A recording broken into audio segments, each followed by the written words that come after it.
Mau nanya Pak Ustadz, bagaimana bisa ada orang kafir dan Yahudi? Kenapa bisa ada ini?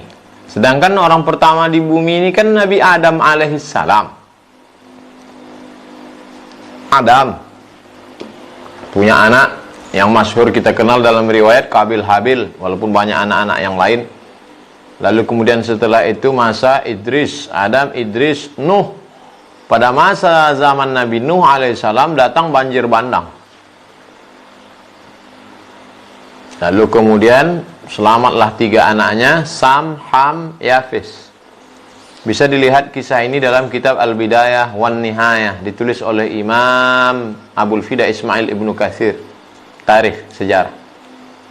Lalu kemudian setelah Nabi Nuh alaihissalam meninggal dunia, mulailah umat Nabi Nuh ini rindu kepada Nabi Nuh. Dibuatlah patung. Patung anak cucu Nabi Nuh itu menjadi orang-orang soleh, orang-orang baik, namanya Wad, Suwa, Ya'uth, Ya'uq. Lalu kemudian mereka rindu kepada Wad, Suwa, Ya'uth, Ya'uq ini, dibuatlah patungnya. Belum acara sembah menyembah, tak ada nyembah. Hanya sekedar rindu saja. Generasi pertama. Generasi kedua mulai meminta. Generasi ketiga mulai menyembah. Inilah awal muncul kekafiran. Begitu ajaran Nabi yang lama itu hilang, datang Nabi yang baru menghidupkan lagi. Rasul diutus Allah Subhanahu wa taala menghidupkan akidah la ilaha illallah. Kemudian Nuh Rasulullah, la ilaha illallah. Ibrahim Rasulullah, la ilaha illallah.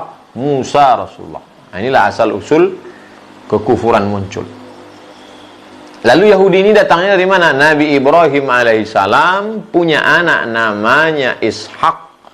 Ishak punya anak namanya Yakub. Yakub punya nama satu lagi, nama Yakub adalah Israel. Maka cucu cicit anak keturunan Yakub disebut dengan Bani Israel.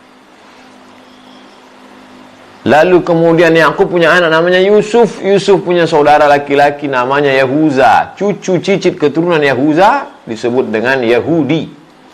Maka setiap Yahudi adalah Israel. Setiap Israel adalah Yahudi, tapi tidak setiap Yahudi adalah Israel. Inilah asal usul keturunan. Wallahu